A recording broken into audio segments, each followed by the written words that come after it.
If it's wrong to wreck the planet, then surely it's wrong to benefit financially from doing so. Last month in Paris, we saw the worst of humanity. Today, at 7:28 p.m. Paris time, we saw the best of humanity. Stand here daring to be hopeful. Standing right in front of you, just daring to be hopeful about the prospects for humanity, given the things that have led up to Paris and that happened today. When 196 countries, virtually every nation in the world, came together and unanimously approved a historic pact to finally address the climate crisis on a worldwide basis. Today is a day to celebrate. But it's a celebration with an asterisk, too. And there's some very powerful, very wealthy forces who want to make sure we not only do not do what needs to be done to stop the destruction of this planet, they want to push us backwards. And that's why we have work to do. Because the agreement in Paris is a good start, a good step, but it is only a step. And if that's all we do, if that's all the nations of the world do, it is not enough. It is not near enough. So what happened in Paris? Well, to me, the biggest thing is that 1.5 degrees got traction. That far exceeded my hopes. Yeah, it just amazes me. They set a goal to keep warming, quote, well below 2 degrees and to pursue efforts to stay below 1.5 degrees. Of 1.5 degrees centigrade, which is what scientists tell us is at a minimum necessary, the pledges that have been made are not enough to reach that goal. So our grassroots power must continue to say that we have to do more. So much more. What we have here today is a dependence on fossil fuel. You're here to encourage people to leave it at the ground. That's what we need to do. And while there are all these good intentions coming out of Paris, the question is where there will be follow-through. On the climate and not move us backwards, because the fossil fuel interests are going to spend not just millions, not just tens of millions, not even just hundreds of millions, but literally billions of dollars to elect a president who will take apart the commitment we've made to addressing climate disruption. We have a U.S. Congress that is not sympathetic. We know we have a governor and legislature and also Public Service Commission that is not sympathetic. In fact, they're often denying climate change. They should be out here today. So engage with Congress. Tell them that climate change is your priority issue. Don't back off from that, no matter how dysfunctional they seem. Write to them, write to Democrats, write to Republicans, and if that seems too small to you, then join Citizen Climate Lobby to work on a coordinated strategy to get them. And I have to say I'm sorry to my future generation that I haven't done as good enough job. But you know what? No longer. We're going to fight. We're going to do what we can to make it right. 35% of Americans get it now that climate change is real and human caused, and 60% of Republicans are accepting the scientific consensus. Up to us to speak out and say what we've heard and what we want and make them hear that clearly. We realize there's an adverse environment in this state, but Mother Nature bats last.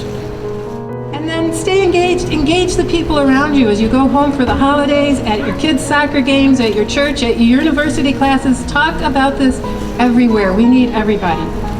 So what do we need to do? We need to keep demonstrating, keep speaking out, keep educating, and we need to vote. Because 11 months from now, there will be an election. And in all likelihood, there will be one candidate who is committed to climate policy, and there'll be another candidate backed by the fossil fuel industry who wants to take apart the climate agreement. And make no doubt about it, if the United States backs out, goes backwards, all the other nations will lose faith. So come to companies extracting or importing fossil fuels would have to pay a carbon tax for the carbon pollution that's caused by using those fuels. And then to cushion the lowest income people, that money would get rebated back to households. It's a policy that works. It's been demonstrated to work, and it'll keep fossil fuels in the ground by making them more expensive than renewables. Oh, glad day to celebrate 'neath a cloudless sky. Air so sweet, water pure, fields ripe with rye. Come one, come all, gather round, discard your Sunday shoes. Come on now, oh my land, be a jubilee. Come on girl, come on boy, be a jubilee. Less than a mile here, we have our local utility that's servicing most of the Madison area. 85% or so of that electricity that's going to all these buildings here today, to much of town, is coming from fossil fuels. They claim they want to be our community energy company. Well, does using 85% fossil fuel represent what you want? No! They need to hear that from you directly. Circling the sky, scattering our glad day with debt and despair. What good hour will restore our trouble? Here's what we want for you to be our local energy company. We want you to provide that brighter future for all of us. Get off the fossil fuels, leave them in the ground, put those wind turbines and solar panels up in the air. That's what belongs up there. Thank you. When cities, churches, universities, and all of us take our money out of dirty fossil fuels and invest that in clean, renewable energy, we, the people, do what government has not been able to do. We stigmatize the fossil fuel companies, and we create the political willpower necessary to pass carbon restrictive legislation. The movement is growing, and we believe the University of Wisconsin-Madison should be a leader among universities to make a full divestment commitment. Today, hear our cry, Jubilee. Thank you. So we ask each of you here today to join our campaign. Take one of the orange flyers that we are handing out right now. It has a link to an open letter to the UW telling them we want them to divest from dirty fossil fuels and reinvest that money in clean, renewable energy. Now that is innovative. That will be a positive change for people everywhere, and that will truly move UW forward. Tar sands are an invasive species. We are wrangling the Enbridge octopus successfully today. We're going to need a lot more people as this fight heats up with Line 66 or whatever they end up calling it. So I just want to say to you, there are people all over the world praying for something to happen in Paris, but not very many of those people are standing on the fuse to a carbon bomb. The Athabasca deposit in Alberta, Canada contains double the CO2 so far released in human history. We have a special opportunity and a special responsibility to clamp that hose closed. The last thing that I want to do with you is tell you something I learned they came up with for Paris, which is our movement has a symbol. The peace symbol, only it's the climate symbol, and it looks like a C. Can you make me the climate symbol? Great. And they projected it on the Eiffel Tower in Paris. You might have seen the pictures. So I just want to end by asking you to holler with me, onward, onward, onward, with your climate symbol up there. You ready? Onward, onward, onward. Great, thank you. We are up against Exxon, Shell, British Petroleum, an industry with $5.5 trillion of market capitalization.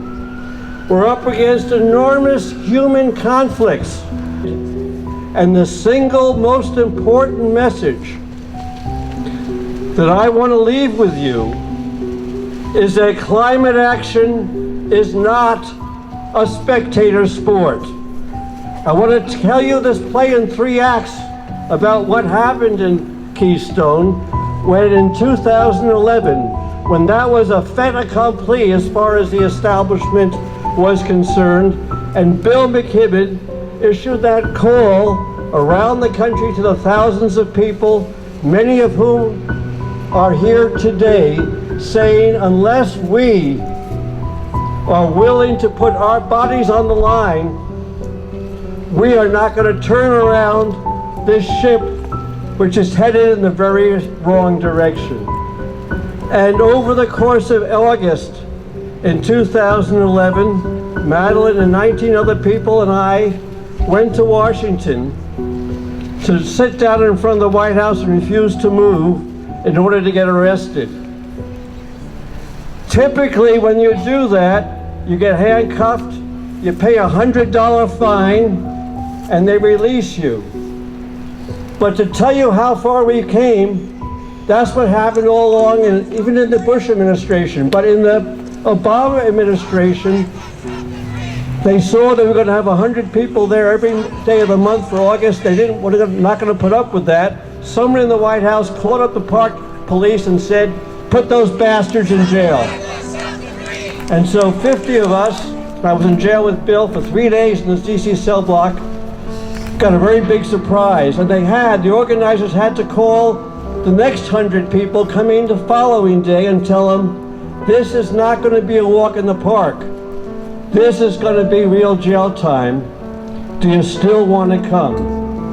And those 100 people were not professional agitators. They were no different than every one of you here today.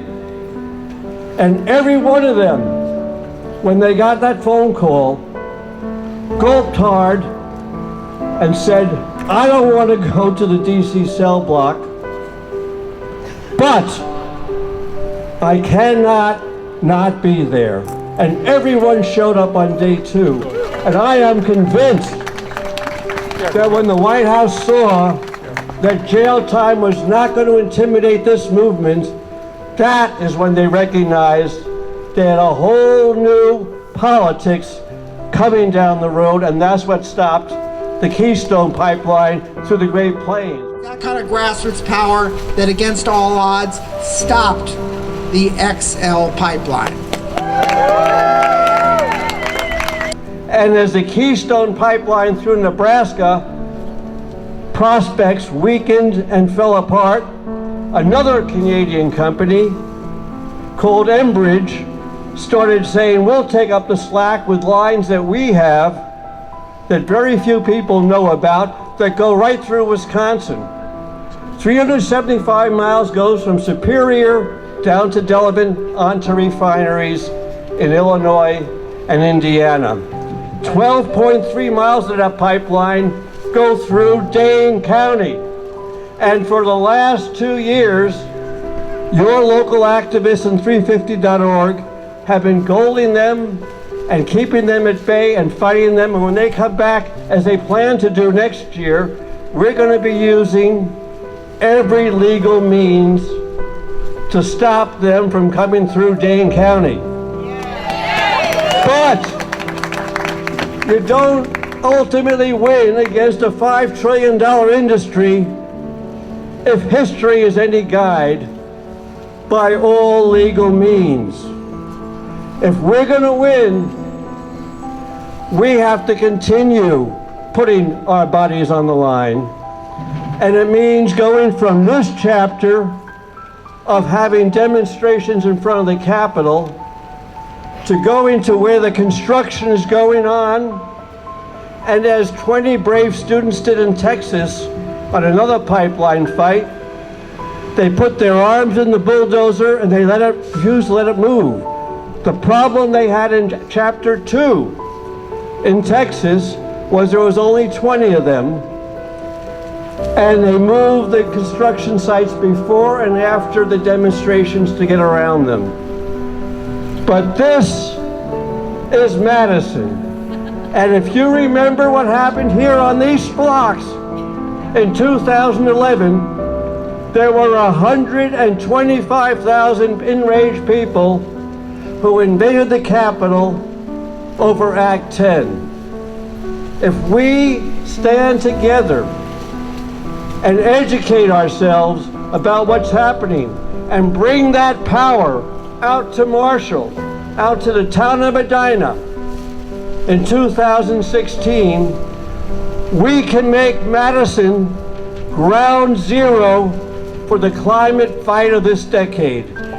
And join the 350 Madison website to learn what you can do when it becomes your time to ask yourself what you are going to do as a moral human being to change the course of human history, to preserve a livable world for our children and for our grandchildren.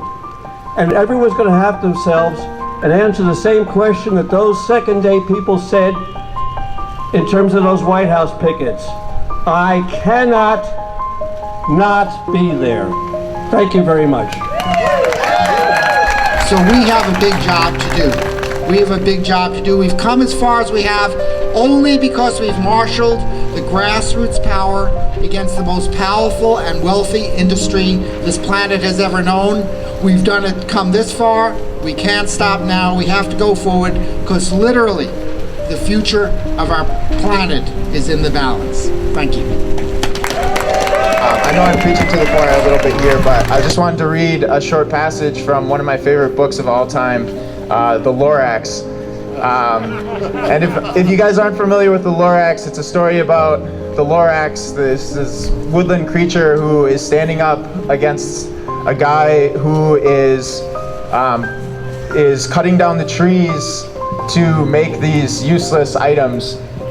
And the guy, the Onceler, is reminiscing. He's talking to a young boy about how he destroyed these forests. And the story goes, "Now all that was left neath the bad-smelling sky was my big empty factory, the Lorax and I. The Lorax said nothing, just gave me a glance, just gave me a very sad, sad backward glance, as he lifted himself by the seat of his pants. And I'll never forget the grim look on his face when he hoisted himself and took leave of this place, through a hole in the smog without leaving a trace, and all that the Lorax left here in this mess was a small pile of rocks with one word, unless. Whatever that meant, well, I just couldn't guess. That was long, long ago, but each day since that day, I've sat here and worried away. Through the years, while my buildings have fallen apart, I've worried about it with all of my heart. But now, says the Onceler, now that you're here, the word of the Lorax seems perfectly clear. Unless someone like you cares a whole awful lot, nothing's going to get better. It's not. And there's a lot more at stake right now than trees and woods. The entire planet is at stake, and we need people like you to care a whole awful lot about this to make it any better."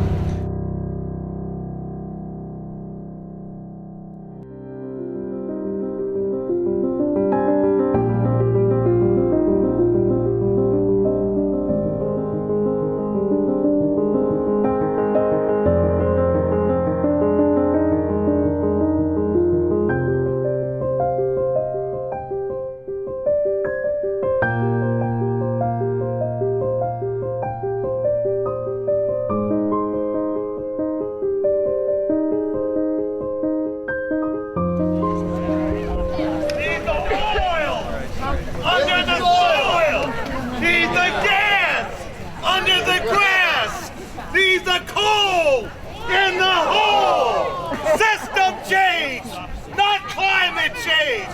Renewable energy! People